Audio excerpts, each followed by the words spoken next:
Il existe une vérité que peu de gens connaissent vraiment. Une vérité que Carl Jung, l'un des plus grands psychologues de l'histoire, avait comprise bien avant tout le monde. Ce n'est pas la beauté physique qui rend quelqu'un irrésistible. Ce n'est pas le charme superficiel. Ce n'est pas les mots parfaits, ni les stratégies de séduction. C'est quelque chose de beaucoup plus profond, quelque chose qui vient de l'intérieur, quelque chose que tu peux cultiver, développer et qui, quand il est présent, agit comme un aimant invisible sur les autres. Et aujourd'hui, je vais te révéler ce que c'est. Pas des théories vagues, pas des conseils génériques. Mais la psychologie profonde de l'attraction, telle que Jung l'a décrite à travers ses travaux sur l'inconscient, l'ombre et l'individuation. Parce que quand tu comprends comment fonctionne vraiment l'esprit humain, tu changes ta façon d'être. Et quand tu changes ta façon d'être, les autres ne peuvent plus faire semblant de ne pas te remarquer. Jung disait que chaque être humain possède deux versions de lui-même, celle qu'il montre au monde, ce qu'il appelait la persona, et celle qu'il cache, qu'il refoule, qu'il nie, ce qu'il appelait l'ombre. La persona, c'est le masque social, c'est la version polie, acceptée, convenable de toi-même, celle que tu mets en avant pour être aimé, approuvé, intégré. Mais l'ombre, c'est tout ce que tu as mis de côté. Tes désirs inavoués, ta colère, ton ambition, ta sensualité, ta créativité sauvage. Tout ce que la société, ta famille ou ton éducation t'ont appris à cacher. Et voici ce que Jung avait observé avec une précision troublante. Les gens sont irrésistiblement attirés par ceux qui ont intégré leur ombre, pas par ceux qui sont parfaits, pas par ceux qui sont lisses et sans aspérité, mais par ceux qui ont osé regarder en face leur propre profondeur et les accepter. Pourquoi? Parce que quand tu as intégré ton ombre, tu dégages quelque chose que les autres sentent sans pouvoir l'expliquer. Une authenticité rare, une profondeur, une présence magnétique. Tu n'as plus besoin de performer. Tu n'as plus besoin de plaire à tout le monde. Tu es simplement toi, dans toute ta complexité. Et ça, c'est irrésistible. Alors, comment intégrer son ombre concrètement? La première étape, c'est l'honnêteté radicale avec soi-même. Ça commence par une question simple mais difficile. Qu'est-ce que je refuse de voir en moi? Qu'est-ce que je juge chez les autres parce que je ne supporte pas de le reconnaître en moi-même? Jung appelait ça la projection. Quand quelqu'un t'énerve profondément, quand un comportement chez l'autre te met hors de toi de façon disproportionnée, c'est souvent parce que cet aspect existe aussi en toi, quelque part, refoulé. Ce n'est pas facile à entendre, mais c'est une des clés les plus puissantes de la transformation personnelle. Quand tu commences à reconnaître tes propres projections, quelque chose change en toi. Tu deviens moins réactif, plus stable, plus centré. Et cette stabilité intérieure, elle se sent, elle attire. Le deuxième élément que Jung avait identifié, c'est ce qu'il appelait l'individuation. C'est le processus par lequel un être humain devient pleinement lui-même. Pas la version que ses parents voulaient, pas la version que la société attend, mais sa version authentique, unique, profonde. Et Jung avait remarqué quelque chose de fascinant. Les personnes en chemin d'individuation, celles qui cherchent sincèrement à se connaître et à se développer, exercent une attraction naturelle et puissante sur les autres. Pas parce qu'elles essaient de séduire, mais parce qu'elles sont en train de devenir quelque chose de rare. Une personne qui sait qui elle est. Une personne qui n'a pas besoin de l'approbation des autres pour exister. Une personne qui marche sur son propre chemin avec conviction. Dans un monde où la plupart des gens vivent selon les attentes des autres, quelqu'un qui ose être vraiment lui-même devient presque magnétique, parce qu'il rappelle aux autres ce qu'ils auraient voulu être, eux aussi. Il y a un autre concept jungien qui explique l'attraction de façon encore plus précise. C'est l'anima et l'animus. Jung expliquait que chaque homme porte en lui une dimension féminine inconsciente, qu'il appelait l'anima. Et chaque femme porte une dimension masculine inconsciente, qu'il appelait l'animus. Ces dimensions intérieures influencent profondément qui nous attire et pourquoi.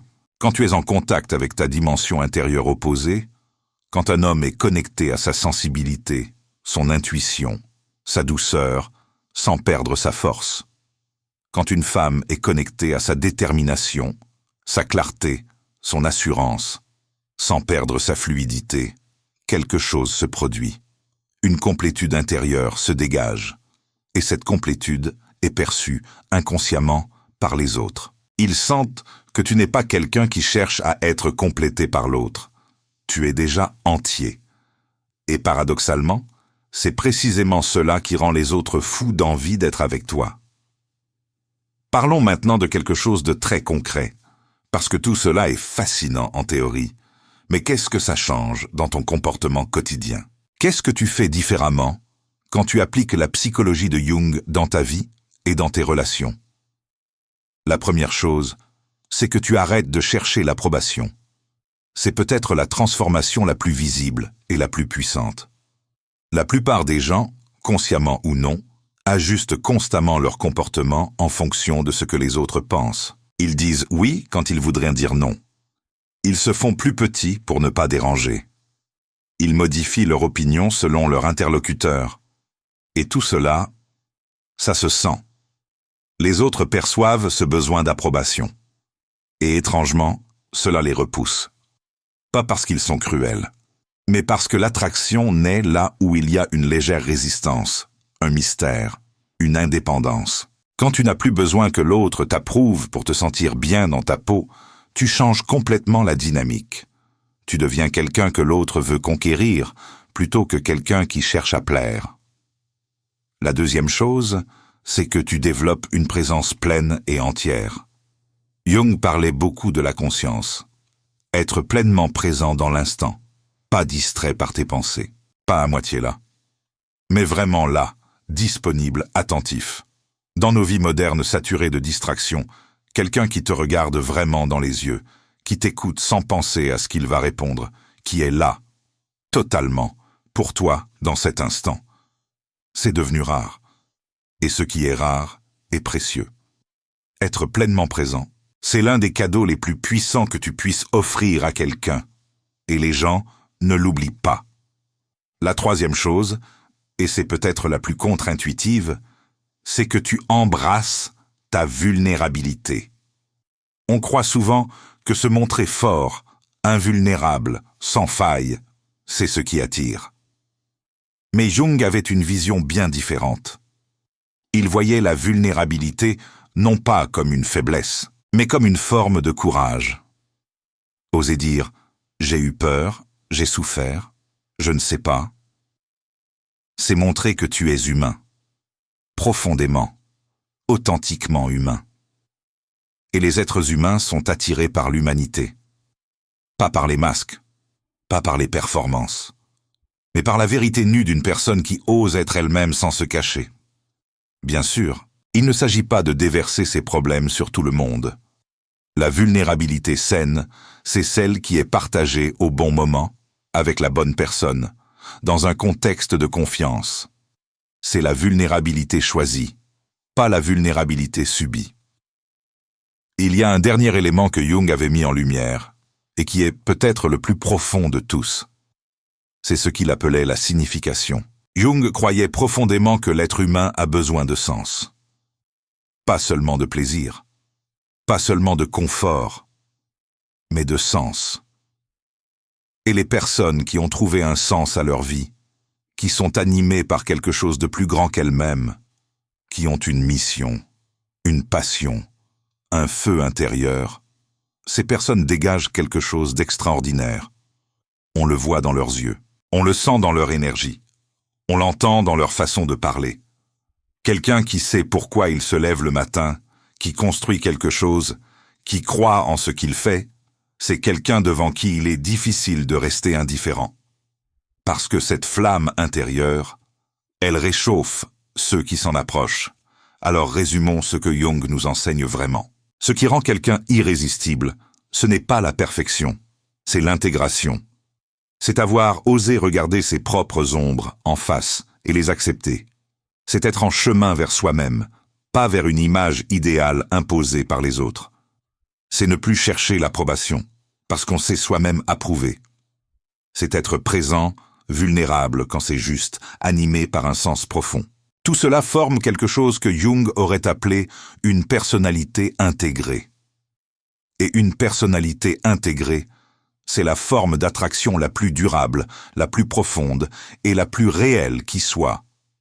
Pas un jeu, pas une stratégie, mais une façon d'être. Et cette façon d'être, tu peux la cultiver.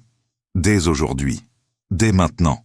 Si cette vidéo t'a ouvert quelque chose à l'intérieur, si elle a allumé une réflexion, pose-moi une question dans les commentaires. Dis-moi ce que tu as ressenti. Partage-la avec quelqu'un qui en a besoin. Et surtout, souviens-toi de ceci. La personne la plus irrésistible que tu puisses devenir, c'est toi. Pleinement, profondément, courageusement toi. On se retrouve très bientôt.